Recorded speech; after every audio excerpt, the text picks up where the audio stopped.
Hey, good morning, guys. Today I want to introduce you to a friend of mine. Well, two friends. This is John Mark. But also, I recorded a conversation with Lucas McCain a few weeks ago. And he is not just an amazing potter, but he's also a deep well. And I want to share that interview with you. Hope you enjoy it. So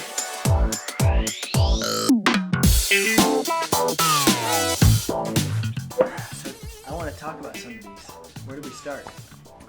Well, lately I've been taking just taking a real simple idea or a place and then exploring it just repetitively. Okay. So I've got a couple different styles here, like this kind of textured, scratched surface I call furrow, and I grew up in Corpus Christi. So if you've ever been to South Texas, there's just expanses of farm fields. Yes. And growing up there, I didn't appreciate it. But, I think everybody always kind of has this cycle of they're either leaving their home or they're returning to home. And emotionally, spiritually, psychologically, and physically. But I realized years after living there at how calming it was, like the repetitive driving through those areas and just watching the lines like tick by, and then it would change subtly. When tiny sprouts were coming up, there was like hints of green. When it was winter and plowed, it was black. If it rained, there was reflective in the rows of the water reflecting the sky, and that there was really a lot there. And so I've just been playing with this, just trying to recreate that furrowed field and then just do it over and over and see what happens. So I'm carving different textures, seeing how they relate to each other, and just hoping that it kind of creates that calming, settled feeling of that I get when I'm back in South Texas. Yeah. So this looks like a serrated rib or something. Yeah, that's just a serrated rib. And then this.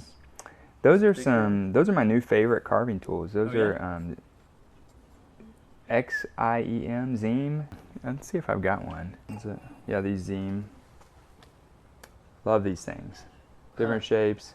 I use the curved one. This is a triangular head. You don't use those for trimming, though.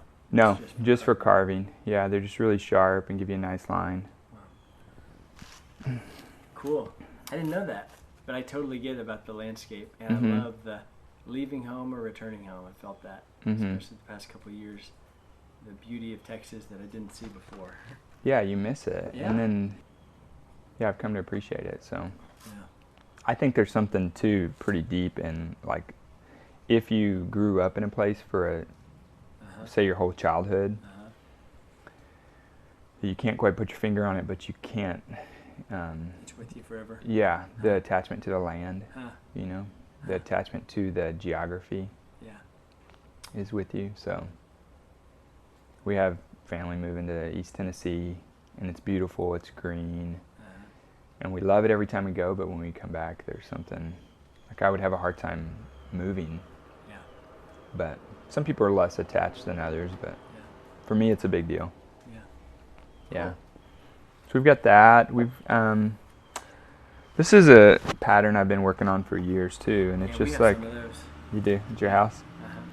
So this is actually a reference to like an old prophecy of a tender shoot that comes up out of dry ground, referencing Isaiah 53. And so there's these little shoots, and I've just been drawing these things for 25 years. I never knew that. Yeah. Ours is a communion cup, but I never put two and two together. And I made those for a group of people in Thailand. So I started doing this because there were some people, the Penningtons, living in Thailand, and I made them a communion set. And I was trying to come up with a motif that would fit their place. Interesting. Yeah. So then, but I had been drawing this. I have pots with this little sprout motif from when I was, 21, over 20 years ago. And if you look through my sketchbooks, them pop up everywhere. Crazy. So when I tell people, how to grow in glazing, if they want to have marks, like this wouldn't be a marked pot or this. Right. But if you want to have marks, then you've got to start on paper and just do it 10,000 times. Yeah. 10,000 times, yeah. Mm-hmm. Because those lines they usually don't feel confident. You have to be really confident for them to. And I have this style from, 5 years ago. If I could find one, the lines aren't as confident. They're not as full of life. They don't have as much life in them. Mm-hmm. So cool. Yeah. There's no shortcuts. No shortcuts. You gotta do it. You just gotta do it a lot. Says Malcolm Gladwell. So this is just these two glazes, the way they interact, to me are real quiet. So I call this one winter, and it's to me it's kind of like a morning, like a restful sadness to it. I could see that, like a misty morning. Mm-hmm.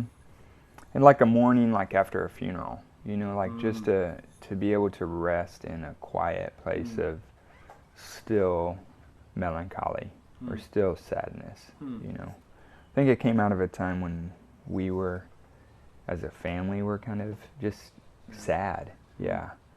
And I appreciated how quiet it was, and just. So I don't know why other people buy these. It may just match their house. But I give these to people if I feel like they're in a time of sadness. Wow.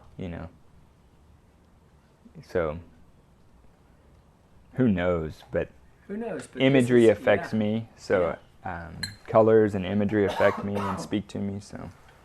Can I see that one? Yeah. So how do you do this? What is this, an iron wash? What is that? So that's a metallic glaze, which is the same as that I make these marks with. And you may not be able to see it on the camera, but it's kind of got this. It looks like metal right there, doesn't it? Yeah. Like it looks like a. So you don't want this on the inside because of the heavy Right. metals. But Mm-hmm.